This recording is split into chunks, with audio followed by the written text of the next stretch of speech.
Hello, and welcome to WonderCon at Home, the Gaming Across Comics and Books panel. I am joined by some fantastic panelists today, and we're going to be discussing games and comics and books, licensed stuff, all kinds of great things happening in the gaming industry. I'm Ross Thompson. I'm a marketing manager at the Op. I'll be your moderator today, and we'll pass the football over to Jim. Hey, I'm Jim Zub, probably best known for writing on comics like The Avengers, Dungeons & Dragons, and currently Conan the Barbarian over at Marvel. Awesome. Matt? My name is Matt Forbeck. I started out in tabletop games back when I was a teenager. I've worked for lots of companies, including Wizards of the Coast, TSR, founded a company called Pinnacle Entertainment Group, which did Deadlands and Brave New World, and now does Savage Worlds. Most recently did things like the Minecraft Dungeons novel that came out late last year or middle of last year. Also wrote a couple editions of the Marvel Encyclopedia and worked on lots of other things. Thank you. Gail? Yeah, I'm Gail Simone, and I have probably written around 700 comic books, including Simpsons, Wonder Woman, Superman, Birds of Prey, Batgirl, Deadpool. The list is long, and I've loved every minute of it. And right now, I've been really getting into games. I have always played games because I grew up in a small, isolated town where and a farm outside that town where we didn't really have great TV reception. So reading and games and comics were how, we passed the time.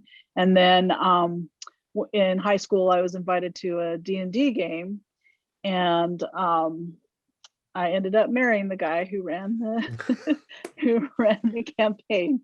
So I got sucked in real fast, real quick, and real hard. And now I think that the pandemic and quarantining has brought my passion back around again, and I'm loving it. I'm loving the community. I'm loving getting involved in writing some of the stuff which I started a couple years back. But anyway, it's just like this very creative, imaginative, bright world full of extremely talented creators, and super exciting to see. Awesome. Elisa? Hi, everyone. I'm Alicia Teague. I've been in the gaming industry for about 20 years now. And I'm a board game designer and a puzzle writer and RPG author. I am now the senior producer of role-playing games over at Renegade Game Studios. Thank you. Ooh. And B-Dave? B. Dave Walters, I say words about things. I'm by a wide margin the least qualified person on the panel, but I'm the Dungeons and Dragons of Dark and Wish, the comic book for IDW. I ran the D&D of Dark and Wish stream, which was a transmedia tie-in for that. We just wrapped that after 3 seasons. Can find me wherever fine streaming content can be located, and also I write for television and film, and I'm the co-creator of the Electropunk graphic novel series and some other stuff. Plenty of great things. Okay. Awesome.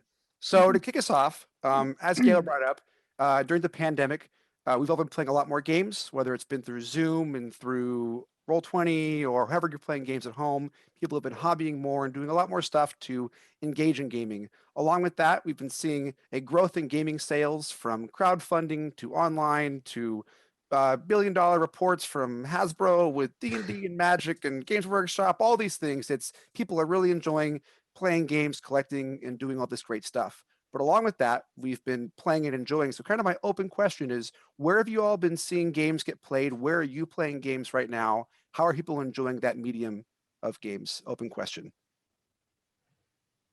Matt? Well, everybody's playing everywhere. I mean, it's obviously a lot of us. I'm in a house right now where I've got 4 children. I had 5 children in the house for a lot of the time. I've got my eldest just graduated from college at UW-Madison. And then we got 18-year-old quadruplets who are supposed to be going off to school in the fall. And yeah, I saw Dave's eyes go boom. And they all ended up staying home here with us. And then my mother-in-law moved in even into my office, which is why I have this funky background here. I'm actually in my bedroom, and nobody wants to see my dirty laundry. But at home we play a lot of games because we have plenty of people to play games with. But still, I mean, I end up getting online with people. We end up doing video games sometimes, but also things like Tabletop Simulator. Especially if you're doing a lot of play testing, we end up using that because there aren't actual built-up applications for us to use those things. We make our own things in that. Roll20, I've done some great stuff on. D&D Beyond has got a great system too. All sorts of really wild ways to play online and in person if you can get together.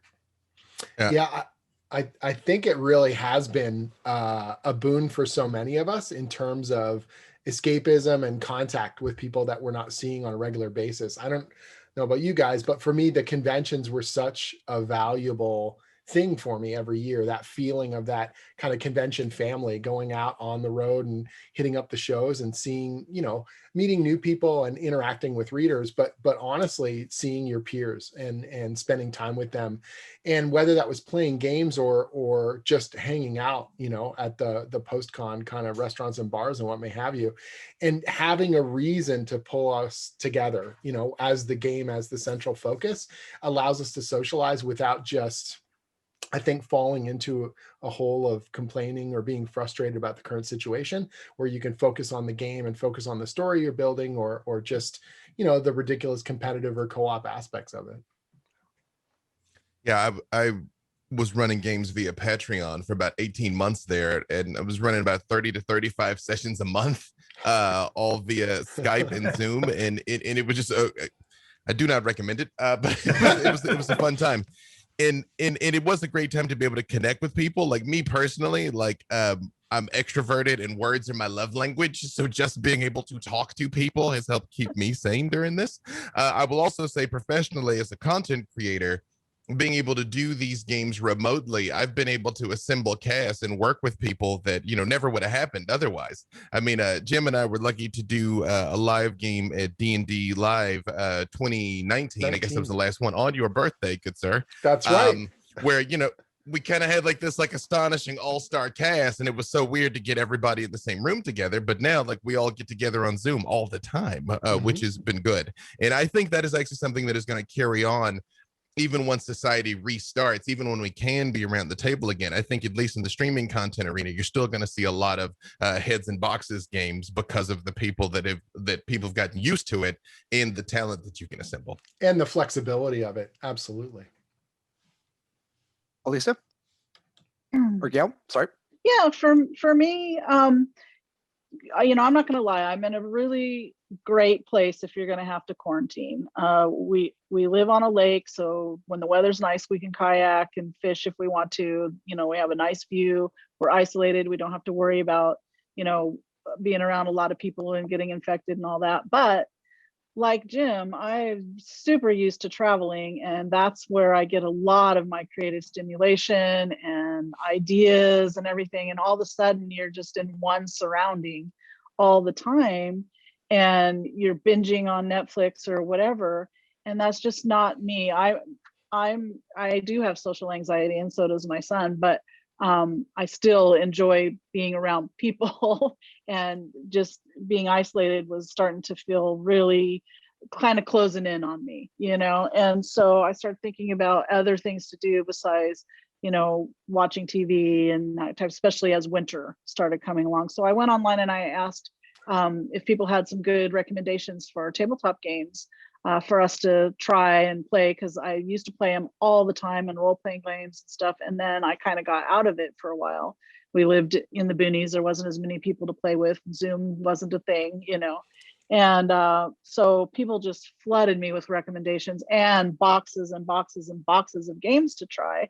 And so we've been playing a lot of games and having a lot of fun, and it really there's a part of us that I think, we need to play these games. We need to do things that are not so passive all the time. And since we can't get out and be at a con and mix with our friends and with common interests, we have to find other ways to do it and to still keep our imaginations, exercising those. And the games have really brought a huge amount of joy and interest to the household since we started getting back into them. And I have a hashtag now, hashtag tabletop Gales, where we have discussions. We have people come in that are working in the game industry, that are producing them, that are playing them, and we'll do a whole hashtag about that and discuss it. We have a hashtag about games under $20 for people who can't invest in a huge expensive system. And I just think that it's healing, it's good for socialization, it's good for our imagination. It's something that I think we need to do, no matter what kind of game it is, whether it's even chess or something, just to sit down and do something interactive that's not staring at a screen is super important right now. Fully agree. Agreed. Elisa? Well, in the last year, I've been playing games with my family since I was a little kid, and so games are always a part of my life. Until the pandemic happened, I was having at least one, usually 2 or 3 game nights a week at my home, where people would come and play all sorts of games, whether they were my own, we were play testing, or just every other game that was out there. I have 2,000 board games in my collection. And so, no, I know. So when the pandemic hit, obviously that got condensed down to just my household. I did lose a member of my household during the past year. And so in-person gaming, is now just me and my kids. But through the internet, we've been able to play a lot of other games. And I am currently in, just for personal, I call it my therapy, I'm in 3 home D&D games a week. One is on Zoom. One is using Fantasy Grounds, and one is using Roll20. So I have it all covered, and using D&D Beyond for pretty much all of them, though. And then we're also playing, social party games. I was running for a while there. I was running Geek Out, one of my social party trivia games. I was running that for a law firm's social happy hour, basically once a week, just so, because businesses want to have their employees that are just sitting at a screen being able to interact with themselves also. So I was doing that for a while. There are a lot of ways that you can play online using different virtual tabletop systems. And it has been really a godsend, I think, because as everybody has said, you need that social connection. You need that diversion from a bleak reality right now. And games have always been that, fantasy world, even if it's not a game, where you can kind of escape and put your mind on other things, creatively solve problems, work together in a world where, we really need to learn how to all work together. So I think it's been very important to keep gaming during all of this. I think really sort of building on what you're saying there, I was noticing even before this, ultimate reason for all of us to do more of this connecting online, that, gaming was growing year on year, even before the pandemic. And it's because culturally, I think we've hit a saturation point in terms of staring at screens and just watching passive media. And this feeling of everything from fan fiction to fan art to people wanting to make their own stuff or have a greater feeling of control and engagement with their storytelling. And whether that is a licensed title or whether it's just making something whole cloth on your own, that, we don't get to make those kinds of choices and be important, at the center of a lot of the things we do on a day-to-day basis, because we have to just go through, the daily grind and whatever. And the ability to engage with each other and interact with each other and make something new and have that kind of involvement, I think once people realize how easy it is, and that's one of the things that streaming has done. When I was growing up, there was that feeling someone had to teach you how to play D&D or tabletop role-playing games because it was some esoteric, very, very mysterious, weird thing. And, oh, the books are filled with charts and there's dice and what do you do? But the minute you see someone do it or you sit at the table and you do it, you realize how simple it is and how much of it is under the hood and not important compared to the engagement. And the streaming has just destroyed all that gatekeeping and the bottleneck that used to be there. And now everyone knows how easy it is and they want to do it and they recruit other people into it.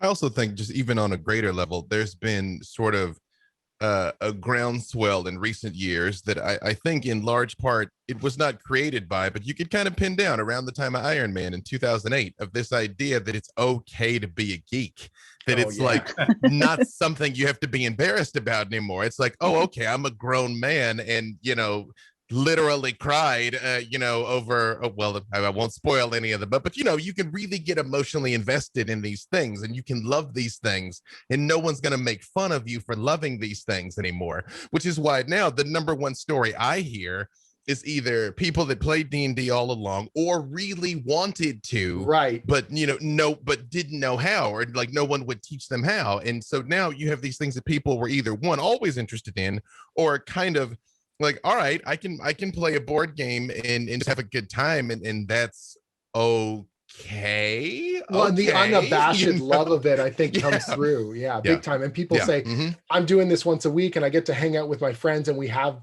it's not just staring at the screen passively watching a thing. We're doing a thing and we're engaging with each other. And that is so potent. It's so powerful. It builds friendships, it breeds creativity, all that stuff. And let me just say one last thing, not to try and suck all the oxygen out of this place. Man. I think, but right now during the pandemic, especially, we're so starved for human connection. In to Jim's previous point is, I've gone on record many times saying the reason why people play tabletop games, the reason why video games will never completely eclipse them, is they give you an opportunity to be at cause in the narrative, to have your actions and inactions matter, to have an impact on the story in a way that no other medium gives you. And then when you take that adventure with people you truly, friends of yours that you care about, those become, memories that last in your mind and in your consciousness forever. Like, I remember fights I had with groups of friends literally years ago. MMOs can kind of scratch it when you have big raids and stuff, but not in the way the tabletop can. And I think when you have a way to have you have a fulfilling emotional experience in a time that we all desperately need those two things combined is why we're seeing the uptick also. So that's really taking yourself and your brain and everything off of autopilot and becoming an active participant in something that requires problem solving, imagination, all kinds of skills that you're not using if you're on autopilot, just trying to make it through the day. And I think that it's a great stress reliever. I think it can help with a lot of negative emotions that we're all struggling with right now too. Just for that period of time to be away from it and to be truly engaged in something that's you're participating in fully is a huge thing right now. And those are muscles that I really feel if you don't exercise them, they really get behind. They really don't stay ready and quick and pliable and all those things. So for me, it's like even that deeper thing that it's doing for us as we play them is so important. And when was the last time that someone said to you, what do you want to do? And everyone in the group is fully engaged and needs to hear the answer to it. This isn't just like, hey, what restaurant do you want to eat at? Or what are we ordering for takeout? But like, this narrative hinges on your decision making. And when I was a kid, I was really nervous and shy, and I was the youngest. My older brother was who I started playing with, and my cousins. And because I was the youngest, they didn't want to spend time with me. There was a 5-6 year gap between my cousins and me. And it's like the little kid, right? But on my turn, I get to say what I want to do. And if I made them laugh, if I engaged the table and impressed them, that I felt like $1 million. It was so potent for me. And I think that it doesn't matter what age you are. You could be an adult right now and no one has actually said to you, okay, Bob, it's all up to you. What do you want to do? And I mean, that is potent. That is powerful stuff. Like B. Dave was saying, it builds memories that last a lifetime, And so what's been really, it's totally true. I grew up gaming too. We're all there, and it's going forward now. What's been neat is we're seeing a lot of these stories from past modules, like with Ravenloft and a lot of AD&D and getting evolved now into a larger medium.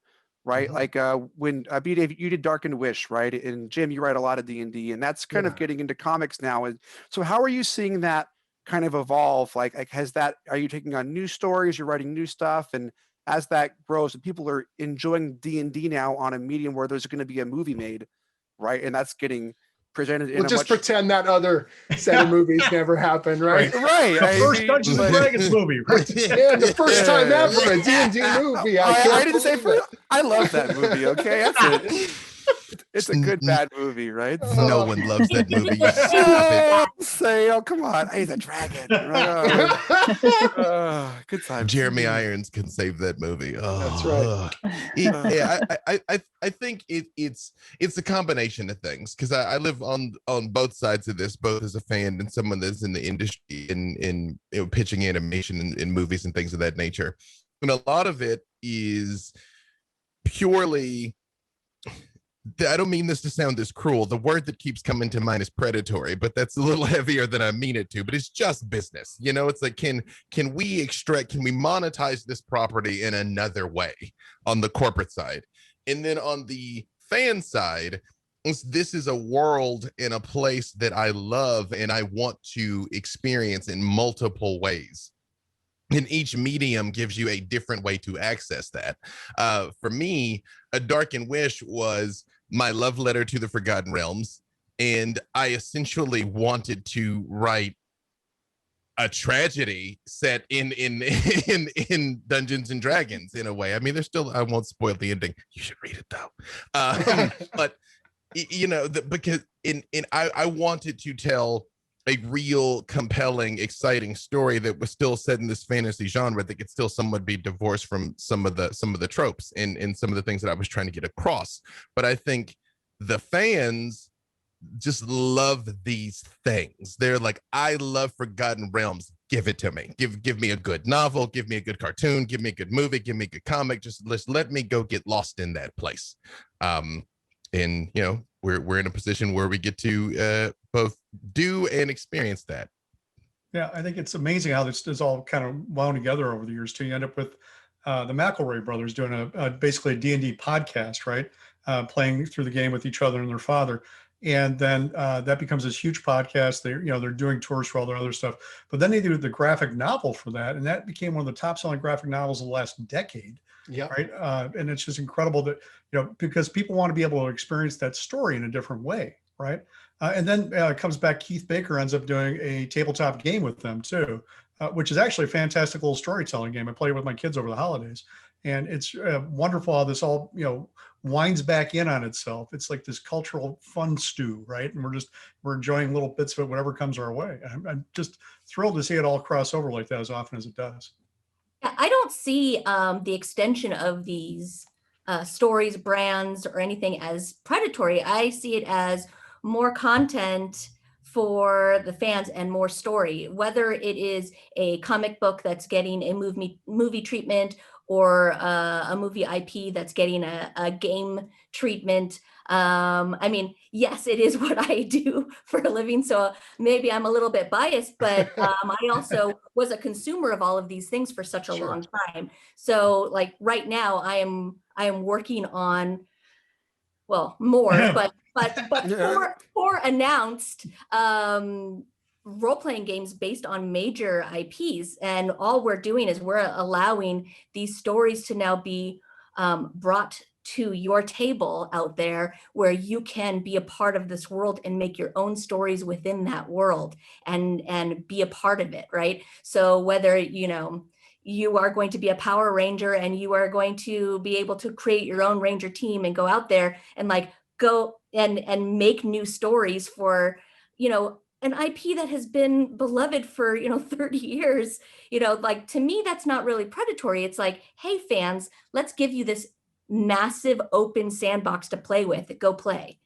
And I think that's the thing. You can also tell if it's heartfelt. Like if the people working on it know the stuff and they're excited about it and they bring that passion to the development process and the storytelling process. Like, I don't want to talk down on any previous sort of D&D comics, but I know one of the things that had come up in early conversations when I came on board to do the Legends of Baldur's Gate with the launch of 5th edition was that some of the writers in the past on D&D comics were not D&D players. They were comic writers who then were kind of stapling on a bunch of very hokey kind of fantasy tropes, or vice versa. You had D&D, writers who didn't know how to write comics very well. So they were looking at them like novels and they were filling the page with text. And it's like, you need both, you got to come at it as a comic that's going to play to the strengths of the medium. If you're making a board game of an IP, you got to come at it as a great board game design, but also have the intimate knowledge of what makes this IP special, what makes it so vibrant to the fan base that you can bring those specific elements into the final process. And if you find the right people, then the fan base, I think, responds because they can feel the difference, Gail? Oh yeah, the difference between then and now is that there used to be a lot of really cheesy, cheap knockoff tie-ins that didn't really help the the main property. But now the quality is so high and the talent is so high, the artwork, the writing, all the design, all of it. And I think that helps get people engaged more, and it doesn't feel like, oh, this is predatory, because it's not a cheap knockoff. It's more stories, getting more involved in the world, rather than, whoa, this is terrible, just take me back to my original and the stuff that I IP like. holders, I think, are so much more invested as well. Like, they used to look at this stuff exactly like the way Gail was saying, like, just quick cha-ching, and okay, we're going to get paid by these 5 different companies to make widgets. And now it's like, so something like Stranger Things and Dungeons and Dragons that Jody Hauser and I co-wrote, the Netflix crew and the Duffer Brothers and everyone got sign off on everything. It's considered canon. It's part of the bigger Stranger Things IP story. Like, it matters to them that we got it right, that the D&D part of it works and that the Stranger Things part of it all works, because they care about how it's all represented. And so does Wizards and everyone else. Right. I think and the big thing about that is that, you have a generation of people who've grown up doing all these things, right? I mean, 20 years ago, 30 years ago, really, games were just starting. So it was really this really geeky hobby that not a whole lot of people knew about. But now you've got people coming to Gen Con literally with their grandchildren, right? And so those kids have grown up watching people play games. And a lot of these are professional storytellers now. It's hard to run into a novelist or a comic book writer or even a film writer or TV writer who's not played a role-playing game in their life, right? Because they all start out doing that kind of stuff as teenagers now. So you have that inherent love and respect for it when you go and attack it as a professional. Whereas, in the early days, we didn't have those kind of crossovers. So I think it's amazing how it's working that way. And we're getting to the point now too that a lot of the people that are making the decisions really are fans. Favre really loves Iron Man. You could tell. Patty Jenkins really loves Wonder Woman. You could tell. James Gunn really loved the Guardians of the Galaxy. You could tell. And you can also tell when people take on those IPs and they do not love them and actively try and deconstruct them. And I will not name any major franchises because that's a very different panel. But you have people that have, to what Jim was just saying, a vested interest in seeing this be an accurate representation of the soul of a thing in a way that may or may not have been the case 10, 20 years ago. Although Hasselhoff as, the Punisher. Nice. Hasselhoff was Nick Fury. No, Hasselhoff was He's Nick Fury. Hasselhoff was Nick Fury. Yeah, I mean, maybe that was the right move. Maybe that was, but the rest of it though, maybe not. But seriously, like, for me, when we were doing Stranger Things and Dungeons and Dragons, I was more nitpicky about getting it right than I think almost anyone else was, because that was my era of D&D growing up. So I was sending, dozens and dozens of pieces of reference to make sure the covers were right. I contacted our rep at Wizards and wanted to double check the cover price of old books and things to make sure we were representing it. Like, did that book come out? Because, Stranger Things is specific dates. It's like, well, if that source book hasn't come out yet, we can't have it at the kids' table, and even if it did, I don't want to come out the week of, so we got to make sure it's been out for a while. Like, it would have been thrown around the table. There was one point where we got a note back and I had to correct Wizards because they were like, oh, I think you guys got initiative wrong. And I was like, no, that's first edition initiative. And they were like, oh yeah, right. Like, that's the kind of thing. What's your THACO, right? Right. Well, and that's the kind of stuff I want to get right because it means something to me as well. And the fans know they'll find it in an instant, those thousands and tens of thousands, hundreds of thousands of eyeballs. Oh yeah. They'll know if you get it wrong. They totally will. Like, coming from the op where we work in licensed games as our business, right? Like, there's from classic games to hobby games to everything there. It's really cool to see which licensors really want to get into the games and play these things, and then who on the team, like, oh my gosh, I love this IP, I have to be involved and I want to do all these things. And it's, I think, as Gail brought up earlier too, like, saying a licensed board game isn't a bad word anymore. There's so many good games that have been out there for now that have really kind of established. I like using Battlestar Galactica, the board game, is kind of a good, like, this, it captured what the show was. It's got a good feel. It's a good heavy board game, but you can bring it and people will get, oh, I've watched the show, I'm not into board games, I got it, let's do this, right? So there's a lot of cool ways that can do that. So kind of like taking this to the next step and kind of going full circle with it, we're at a point now where Critical Role raised like $13 million for their Kickstarter to do an animated version of the show. They're on Twitch. We're seeing so many different shows that are RPGs now that are regular content like we would on TV. And we're like, oh my gosh, I got to watch this thing on Thursdays. I got to watch this on there. And we're seeing all these different things that are kind of growing into their own special IP on top of established stories that we've known for a while. Do we think that's the next step for all these licensed things? Are there going to be more books and more novels and more comics with board game IPs? I mean, I happen to know it is because I'm working on a bunch. Right. This is like the I start naming names. You kind of stacked the deck there, Ross, with this lineup. I'm aware of what I did here, right? So I'm might have some insight. Since the audio just drops out as all of we're talking, it's like, I'm working on. Right? No, it's not going to stop, and it's not going to stop for a couple of reasons. One, people just want more of it, but it's like I tell people, I'm like, 10 years ago on the short end, maybe 20 years ago on the high end, all of entertainment was basically controlled by about 150 people. And I don't mean that in a conspiratorial way. I mean, you had to get the rub by this producer or this casting agent or this director, or you weren't going to have a career if you didn't marketing get in. machine. Yep. Yeah, exactly. It just was the way it was. That's not true anymore. The internet has democratized all of that. The problem now is being heard over the noise. But you can be your own content creator. And this is the part where I have to do my very favorite thing in the world. My career as a writer, in general and in comics in specific, largely exists due to listening to Jim's Up. I listened to that man's advice and I applied it. He was right about everything. And I'm lucky that he has become my friend, but it is true. So if you're trying to find out about the writing business, read Jim Zug's blog on that. He was right about everything. But, putting yourself out there and telling your stories is only going to get easier. And in things, like what the McElroys did and what Critical Role has done, like not only are we going to see beloved IPs adapted, we are going to see more beloved IPs come out as more and more things are being created. So it's only going to continue to expand. Also listen to Jim's Up. He's a genius. He was right about everything. Stop it. You're killing me now. Jeez Louise. And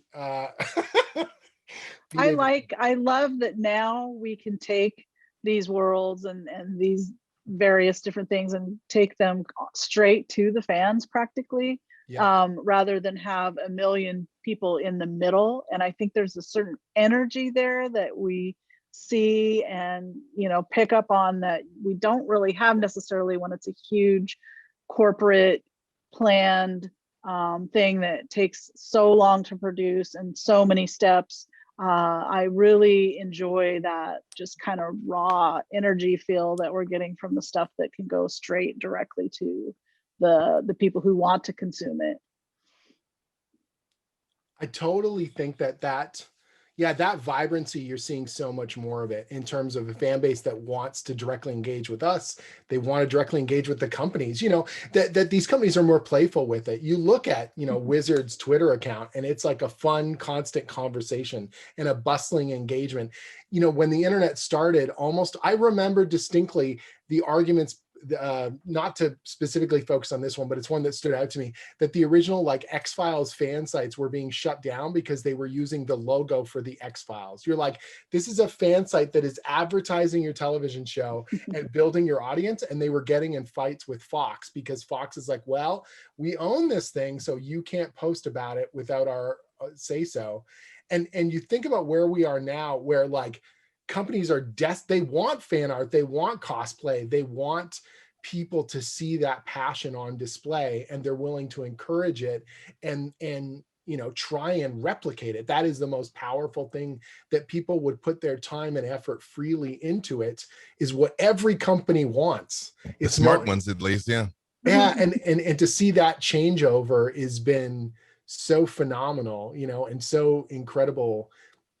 I remember there was a time when, doing fan art was considered unprofessional. You're like, oh, you're not going to put that in your portfolio. And now it's like, well, of course you are. Show us what you're passionate about. If it's professional quality, if you're doing great stuff, and we just want to see it. It doesn't matter where you are in the world anymore. All that's been flattened, right? What matters is the skill and the passion and your ability to engage it. That's all. And a note on that, on fan art. I mean, a person in my position, I am hiring artists all the time for major IPs where I need, sometimes 20 or 30 artists at once because I need a lot of art generated. And I am scouring fan artists. I really am. I've hired lots of them. Why would you not? Yeah, if you are making art that looks amazing for the IP that I need it for, I'm basically hiring you. And not only am I hiring you, once you've been published in my book, then the IP holder, whether it's Hasbro or whoever it is going to be hiring you because now you are an approved artist. So put that fan out there, like 100%. We are looking for you. Yeah, even on a writing front, I've heard like it used to be one of these sort of, I don't know how you feel about this, Gail, but it was like behind closed doors, an editor would ask you, well, what characters are you interested in? But you weren't supposed to like publicly be like, oh yeah, I want to write so-and-so. Like that was considered kind of gauche that you would, kind of announce what you would rather be doing or where you want to see yourself in 5 years or something. And now it's like, yeah, I want people to know the characters I'm engaged with. I want editors to hear. I want that feeling of like, that's where I would like to be, or these are the things I'm excited about. There's a bunch of gigs that have literally started up out of random social media conversations, or an IP holder has reached out because I was excitedly talking about the game world now.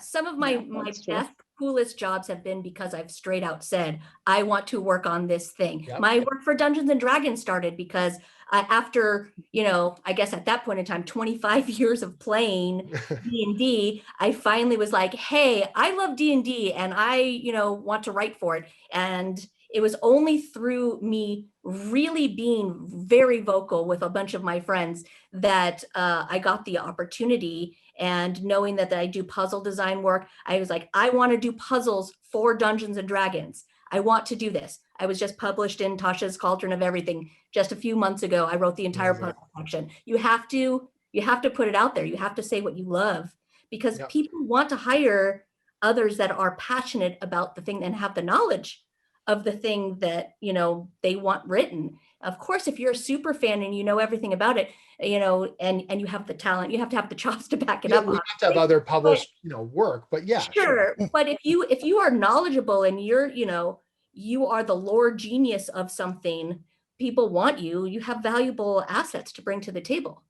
Yeah, I've been on all sides of this. Dungeons and Dragons: A Darkened Wish began as World of Warcraft fan fiction. That is true. So it can pay off, kids. Those characters and situations, they were born in Northshire Valley. They immigrated to Faerun. Awesome. Also, my background artist on Electropunk is in Brazil. Same thing. We found her because she posted a lot of dope stuff on Instagram and it fit the style that Jeff was after. And that's why we're working with her. Yeah, I don't think those days of being looked down upon for doing this stuff are definitely gone, because 50 Shades of Grey began as Twilight fan fiction. Right. It's all just results now. Yeah. True Blood was adapted from a Vampire the Masquerade Chronicle. Yeah, like it all just sort of gets all mixed in together. Yeah, but Gail, I think you were going to say something a second ago. Sorry. No. The D&D comic started up again, so you got to keep in mind that the D&D before 5th edition launched, and as huge as it got, no one knew how big the stuff was going to get. So 2014, before 5th edition comes out, I was doing the Samurai Jack comic series over at IDW. I think at that point, Matt, were you doing the Magic the Gathering comic? Yeah, that's about the right time frame. Yeah. And so Ted Adams, who was one of the owners of IDW at the time, loved the Samurai Jack book and said, is there anything else you'd love to do here at IDW? The stuff we published. And I said, you guys have the master license for all the Hasbro stuff. He said, yeah. I said, why aren't you guys doing a new Dungeons and Dragons comic? They got a new edition coming out. And he was like, yeah, I don't know that we have any plans to do anything with that. I was like, I would love to do it. You want me to do more stuff with you? That's number one on my list. And he said, well, we've had some success with it, but I guess there's a new edition coming out. And so we initiated it. I set up a call with Hasbro and Wizards, and through Ted, and we did a conference call, and they were sort of like, well, we're doing this thing we got called Tyranny of Dragons, and we don't know what we're going to do with it and how it would fit as a comic. And I read through the documentation. It was big epic stuff with Tiamat and all this. And I said, to me, that's not D&D as much, like big armies slamming into each other. Right. That feels like Lord of the Rings high fantasy. To me, D&D is low fantasy. It's 5 people go in a hole and get in trouble. And that's where all the personal stories and stuff happen. And they said, oh, okay. And they read some of my other comic stuff, particularly the fantasy stuff, and they really liked it. And they came back to me and said, look, we've got these characters in Baldur's Gate. We don't know if we're ever going to do another video game, but Baldur's Gate, we're kind of sequestering off and we're not doing much with because we want to kind of leave it untouched in case we want to do something later. But if you don't change anything in the city, it can be your playground. You can use some characters from there. And I said, can I use Minsk? And they're like, well, technically he's been dead for 100 years. And I'm like, oh, we can fix that. And so we came up with a way to bring Minsk and Boo back to the current Forgotten Realms continuity, which has turned into this cult. That character's back in a big culty way. And now there's a new Baldur's Gate game, in development that's on early access. And the dividends that we've seen on the D&D comic, and obviously the game is bigger than it's ever been. It's been insane to me, because I remember when I was working on the comic and I would tell people and they were like, why do you want to do that? You've already done fantasy stuff. And I'm like, yeah, are you nuts? Like, this is the fantasy stuff as far as I'm concerned. And now, of course, it's like this weird, when I talk to friends that is, oh my God. I mean, I worked on the Avengers and they're like, that's cool. D&D, and they're like, whoa. Yeah, actually, that's what they're playing. Back in the day, Ted Adams from IDW, working on the Wildstorms collectible card game for him and Jim Lee, because Ted, IDW was basically the special projects department at Wildstorm back when Jim was part of Image Comics, right? Nice. So I ended up meeting that whole crew of people and working with them and John Nee and et cetera. And they were big into games then. I remember Jim even saying my favorite game ever was the Dune board game, right? Holy, that's a deep cut. Down for him. Seriously. So, deep cut. Nice. Yeah, I mean, he was a hardcore gamer from way back. But again, that was one of those things you kept quiet, right? It wasn't something you were really out about. Yeah. But Jim actually co-designed that game with Drew Bittner before I got there. And then they said we should bring in a professional game designer who knows what he's talking about. And they looked around for somebody who had, who was a big fan of comic books as well. And Marty Stever recommended me for. He used to be with Capital City Comics, then with WizKids after that. And who coincidentally I met at my first Gen Con when I was like 14 years old, all the little synergies, right? It's really wild how it all comes together, over the years. Yeah. But great people. It's just, again, now everybody loves games. Everybody loves comics, all this stuff. But, if you go back, it wasn't always that way. And it's just amazing to see how it's evolved from there over the years. Mm-hmm. And so that's kind of a good next thing. So we're at a point now where it's like over 5,000 games come out a year, from indie publishers, established publishers, crowdfunding, to consumer. I think just yesterday, the Stardew Valley video game, they launched their own board game, which then through their own it's like 20,000 copies, just like that. Like, that's crazy to even think about, that we're at this point now, and where there's gaming is blowing up, and it's awesome. So because we're getting kind of close here, someone will probably walk by with a sign saying like 15 minutes or whatever. We've all kind of talked about it a little bit, but what games are you excited for? What games have you been playing? Not work-related stuff, but feel free to bump work-related stuff too. But we're at a point right now where there's so much going on, so much to consume, like with gaming, or it's a Twitch channel. What's out there? What should we be looking for next that you're really excited about? B. Dave? I mean, shameless plug, I am lead developer on an indie game, Into the Motherlands, which our Kickstarter's going up next month. It's the funny thing is, and I know this is heresy to say out loud, but I was not a big board game dude. I was a tabletop guy, but I wasn't a board game guy. It's kind of my association with Geek and Sundry and those communities has made me a board game guy. Ross personally has been a significant contributor to my collection,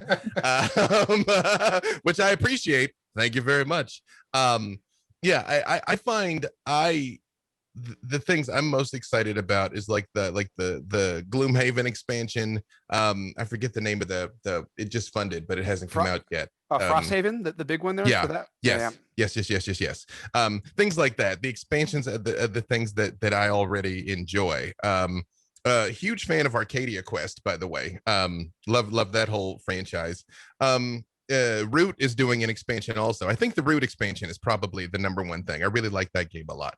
And of course, anything tabletop oriented, of course, everything Watsy's coming out with, of course, Van Richten's Guide, of course, everything vampire related, neck deep in that on all sides of it, and just happy to see where all of that is going. Just as a fanboy that can just like Scrooge's money bin, just like lay in my piles of books and boxes, So yeah, very cool. Elisa, we'll just go around, right? Well, I was also going to say I'm really excited about the Root expansion because Root is such a huge game in my household. I love that game, and it's really hard to say not work related, Ross, because you could do work related. I was so many things in so many areas, but it's really hard to avoid things I'm not allowed to talk about yet. Anyway, obviously, I'm always excited for anything D&D, and whether I'm somewhat attached to certain things or not. And I'll plug you, Ross, then, if I can't plug myself. You can plug yourself. I really want to play Quest of Yore. I've been waiting for the Onward games for so long. Oh, I got it right me right here. Now? That's just mean. Ross, I can't believe you're all giving us a copy for being on the panel. Hey, thanks, Ross. No, I sent you my updated address. My gosh, you're so generous. Great. That's so Oh yeah. Honestly, this is true. Ross, it's so nice to do that for us. I did just move in December, and I made sure Ross was on the list of people I gave my new address to, because he really does just randomly bless me with board games. I was what like, a charitable soul. Address. Yeah. I am working on a lot of things that I am personally excited to actually have come out, not only because I want to be able to talk about it, because I really have so much passion for what I'm working on and I want to play it. And I just cannot wait until I can play it with other people. But yeah, there's so much out there. And I feel like as a member, I think Ross, you'll really jive with this the most. As a member of this community of game designers, I guess Matt too, everybody really, it's hard to say what I'm excited about because I feel like I'm playing favorites, and I don't want to do that because I love everything, and there's so much good content out there. When you say 5,000 new board games per year coming out, and I say this on a lot of other panels, it's like it is so much more than when I first started in this industry, where 100 titles in a year, a couple hundred titles in a year was so much to be going out onto the marketplace. And now there's so much out there, and it's all not all, but a lot of it is so good. It's almost impossible to keep up. I literally have no more room. When I say I have 2,000 board games, I am not kidding. I have no more room. I don't know. I'm still going to buy them. Don't worry. Well, and that's the thing too, is that it's not just the quantity that's come out; it's the quality. The quality, right? And the contents are getting better, the art's getting better, the storytelling in the games, the game design stuff. There's even with COVID right now, game design pitches and all that networking is blowing up, and there's so many new designers that are making new things that it's really cool to be a part of that and just kind of watch and see, oh my gosh, this designer is doing this thing, and then where that's snowballing to now they're involved with this, and there's so many good games. And I know I was saying that no work stuff, but at the same time, everybody's doing cool stuff right now. At least you're right, and it's really cool to see how that's going. But at the same time, it's really fun to play it too, right? And so, Gail, you've been playing a few games lately, right? Yes, because people, when I asked the question on Twitter, and companies just started sending massive amounts of games, boxes and boxes, and I don't mean the box of the game, I mean huge boxes filled with games. So and I'm looking at them, they're all so exciting, just looking at how gorgeous they're produced, and just looking at the boxes. But we've gotten into quite a few because we're trying to play one every day whenever we can. And I took out Horrified, for instance, because it's got the universal monsters, which I'm a fan of. So I thought, oh, that'll be fun. But the game was so good that we just kept wanting to play it because it was so fun. And then we broke out the Godzilla Monopoly, and you're thinking, oh, it's just Monopoly with some Godzilla figures. No, it's not that. There's so much care going into the lore of what the properties are, the way the little figures look, the type of money that's used, all of it, And so the details are what are just getting me so excited whenever I play them. I'm just astounded at the creativity going on. And even like we did the horror trivial pursuit, and the first 3 questions we didn't know. And the 3 of us feel like we're like these amazing horror fans, right? And we're like, uh-oh, this is too difficult for us. And then for whatever reason, it just became a complete blast. And the people who won were not the people who we thought would win in the end. But it's just really fun to sit down and just talk about those things and see the care that went into them. And so, and I'm involved with some new IPs coming up and some new games, and I'm working on the comic adaptations for the stuff that Hit Point Press is doing, which is all very gorgeous. And so just super exciting. It's hard to even choose. And I know there's a new pack of HeroClix coming out that I'm super excited to see when that comes out too. So we can't forget those type of games even. And anyway, it's just been a real joy to see what's happening currently and know what's happening in the future as well. Definitely. Matt? We play a lot of games around here. Some of them are obviously in production, so we can't talk about them. But recently, the stuff that's showed up has mostly been stuff I backed on Kickstarter last year, right? So this flood of games just comes in regularly. I've been playing Marvel United, which and Eric Lang and Andrea, whose last name escapes me, they designed that one for CMON. It's really well done. Wrestlenomicon was a game that the guys over at the guys who do Delta Green did. It was basically Cthulhuoid monsters wrestling with each other. And one of my kids got hooked so much he demanded everybody play with him over the holidays, right? That was really well done. We played The Crew, which is this trick-taking game about going to different from Earth to different planets. And it's this really neat German-style card game, but it's very quick and easy to play. And you're supposed to play like 50 missions where they each get harder and harder, depending on what you're doing. I think it may have been nominated for some awards in Germany. We play a lot of Betrayal. It's different things, which Elisa obviously had a lot to do with. Yep. We played Betrayal Legacy. We played the Betrayal, the Scooby-Doo version of it just recently, which was fantastic. For myself also, I've been playtesting a lot of games. I got this game called Shotguns and Sorcery based on some stories that I did. We actually have a comic book that I just saw some lettered pages for, and we're going to be doing a Kickstarter for a 5th edition version of it sometime, hopefully later this year, because my eldest son needs stuff to do now. He's out of college and doesn't have a job, so he's working with me, which is frightening. So it's how you start out in the gaming industry. You don't have a job. I'm in that same position. You get pulled right into it. That's right. And you're just like, well, it seems like fun. You might as well spend some time doing this. And 30 years later, you look back and say, shit, man, I guess it's going on. It's all good. Yeah, so my wife and I, we would have regular game nights here. We had a regular gaming group that would come to our place. Obviously, that's not happening anymore. So 2 kind of things have filled the gap. My wife and I love co-op board games in particular. So she was obsessed with Pandemic before, the game, and Legacy and all that kind of stuff. We dug really deep into Zombicide. We still like Eldritch Horror, and Burgle Brothers is another one that we absolutely love. And it's such a fun game. It's so portable. It's one of our favorites. So those are ones that we're sort of bringing back out and playing time and time again. Zach Davison, who he does a lot of translations of manga and things like that.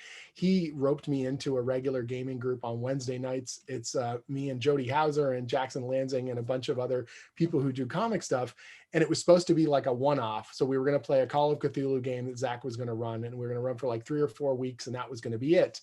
And then lo and behold, that wrapped up, and I was like, oh, I want to run the next one. So I ran Feng Shui, which is one of my favorite role-playing games from Robin Laws, and it's action movie role-playing games. It's an absolute scream. If you've never played it, you got to put it on your to-play list. And then after that, Jackson ran Star Wars Edge of Empire for a one-off. I ran Vampire 5th edition for a one-off. And this Wednesday just passed, we just made Cyberpunk Red characters. So it's like, becoming this round robin of everyone takes a turn running a game, everyone gets to make characters. It gives us a reason to come together and socialize. We play each game maybe 6 to 8 weeks. We get to kick the tires on the system and have a lot of fun. And then we're off to another thing. And so it's like different game mechanics, different groups, but it's all the same players. And in one group, you know, a player is playing someone really action oriented, and the next one they're super social, or they're, you know, all the different roles that it's been just a joy, and getting to know them better. Like I didn't know very many of them very well, and now we become a really tight knit group, and we keep joking that when this is all over, we're going to have to play at conventions together, obviously in person, because, you know, we've now become a tight knit little crew. Fred, the guy that runs Conan Properties, they have the Mutant Chronicles. Year Zero, Mutant Chronicles. Mutant Chronicles, Mutant Year Zero. Yeah, Mutant Year Zero. And so he was telling me about that, because we talk about Conan stuff all the time. And so they sent me the Mutant Year Zero books, and I ran that one off for friends. And it's just like, it's been a bit of a kind of a gaming renaissance for me, because I always found excuses to not be able to play. And now distance is no longer a problem. You know, adjust for time zones and let's go, you know, which has been great. Very cool. That is, We played this one game, just real quick. Okay. We played this one game called Poetry for Neanderthals. And it's such a silly game, but in our house, all three of us are pretty highly verbally skilled, right? So trying to communicate using one syllable words and not, you know, getting tripped up on that was hysterical. I'm so sad we didn't record it, because it was just so funny. We were laughing so hard. We were crying and hardly able to breathe, just because it's so ridiculously fun. You don't have to think about it too much. You're not having to do a deep dive into character or anything, but you've got to communicate using those one syllable words. And it was really fun and hilarious. If I could give a shout out to Alice is Missing also. It is a silent role-playing game, and it's shockingly I intense. said not to talk about work stuff. I would have totally brought up. oh, it's all good. I mean, yeah. it's really great, everybody, especially right now. I think it is a really cool role-playing game to play.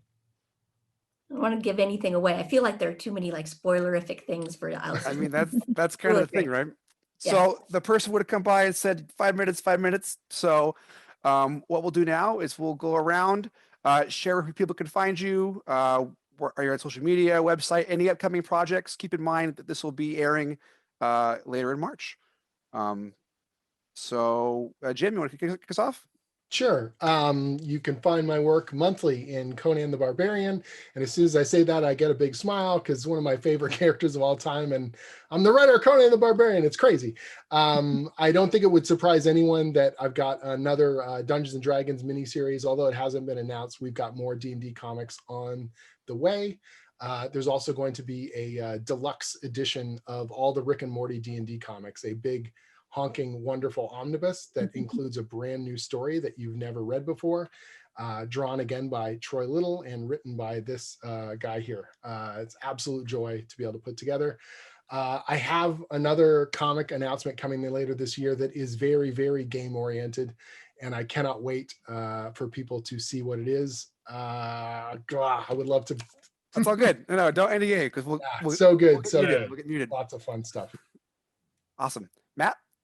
I can't tell you anything. No, Great. It's all under NDA. But, yeah, a lot of it actually is a lot of stuff I'm currently working on, but I can tell you about stuff that's coming out soon. Like I said, there's that Shotguns and Sorcery role-playing game that we're continuing to produce stuff for. Probably going to be doing 5th edition stuff and a comic book for it that's out in the works right now. I have a video game. I do video game work as well. Biomutant, it just got announced, it's coming out in May. That's a game I did a boatload of writing for. That's for a company in Sweden, which coincidentally I've met those guys because they worked for Fred Malmberg way back in the day, who now owns Conan. And see, it's all very incestuous, and everybody knows each other when they get to that. But what else? That's about it. You know, all sorts of other stuff coming out, but you'll have to wait and see where it is. You can go to forbeck.com, FORBECK.com. You can find me on Facebook, on Twitter. I'm also at mforbeck on Twitter. Awesome. Gail? Yeah, I'm at Gail Simone and also on Facebook under Gail Simone, of course. Currently, I am doing a lot of consulting work, one of which is for the Red Sonja film. And the team working on that right now, doing the scripting and the writing, is amazing group of people. So I'm really excited about that. I've been doing the comic tie-ins for the Hit Point Press Humblewood module, and you can go to the Humblewood website and see those comics there. They're digital. They'll be printing in paper at some point. I'm not sure the date on that. I am also working on my first real prose novel, which is super exciting for me. I love challenging and myself and trying new ways of telling stories. I have a lot of things in the gaming industry in the works, but we can't talk about them quite yet. And those are the main things that I have going on that I can currently talk about. That's great. Elisa? Okay, I'm always bad at this because I forget things all the time and I'm bad at promoting myself. So let me go down the list. I am currently writing on and producing role-playing core books for Mighty Morphin Power Rangers, G.I. Joe, and Transformers. Awesome. And those will all be coming out later this year, followed by Adventure Source books and a core rule book for the brand new My Little Pony role-playing game as well. Awesome. You know, it's a very wide range right there. I also have a very cool IP I'm doing a rule book for, but I can't talk about it yet, as well as the gift that has been given to me as, you know, the producer of role-playing games at Renegade Game Studios is we are now the exclusive licensee for the World of Darkness. So B-Dave's area. And so we are not only reprinting all of the Vampire 5th edition books that are coming out, but we are creating new material, which I can't get into specifics about, but it's super duper awesome. It's coming. We have stuff coming out this year, and then even more stuff for all of the World of Darkness brands to follow in the future. And I'm super excited about all of it. I love how like B-Dave is like my prop guy.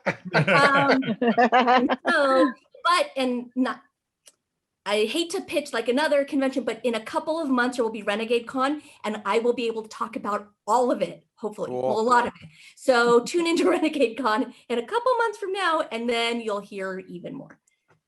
Hopefully I did justice to myself this time. You're great. You're good. You're good. B-Dave. You know, the funny thing is we all joke about these NDAs, but this is what it's like when we talk to each other also. Like there's this like weird like negotiating place where you're like, I'm working on a thing. Me too. Oh, it's with this company. Me too. But that company's got like 10 things. So you still, it's like really weird to suss out. Yeah. The working on some unannounced game stuff, working on Into the Motherlands. Working on more unannounced game stuff, some unannounced streams, pending when this goes up. Just follow me on the Tweetagrams. You'll find out. I'm going to be 6 streams over 5 days a week coming up soon. Just a lot of dope stuff. And then Electropunk issue 1 is almost done. The holdup is with me with the lettering, which I hate being the bottleneck, but right now I am. You can check that out. There's a pinned post at the top of my Twitter at bdavewalters about Electropunk and a documentary I'm doing as well. So check that out. And it's just a dope time to be a storyteller. And I will just say this one last thing, so I know we're almost out of time. As you listen to all of us talking about the dope stuff that we're doing, all of us started somewhere. If you're thinking about writing stories, drawing stuff, making games, doing a stream, do it. Get your friends together, turn on a camera, make some memories, write, do something every day, hone your craft, get better. Your time will come. And, you know, maybe you'll be up here with us next time. Who knows? Oh, fantastic. And so true. Like right now is the best time to be a gamer. Right now is the best time to get into game design. There's so many resources out there. Just get out there and find it. I can't promote that enough. I'm always saying on my own, like, anybody can be a gamer. Anybody can be a game designer. You can make it happen, especially right now in this digital like time. There's so many online shows and panels and meetups and discords and things. People are happy to share. There's online platforms for all this stuff. So go and do that. For me as well, I'm at the Ops, so you can find us doing all kinds of cool games like Quest of Yore, the role-playing game, and Smash Up Marvel. We have a lot of cool things coming out as well. I think by this time, the Critical Role Munchkin game will have come out as well, which would be super cool. So be sure to find that. And I'm on, there we go. So thank you so much, everybody, for being a part of this panel. I'm glad we got to do this. For everything else going on with WonderCon at home, be sure to find out on their websites. I'm sure there's so much cool stuff happening. And thank you so much. Bye. Bye. Thanks.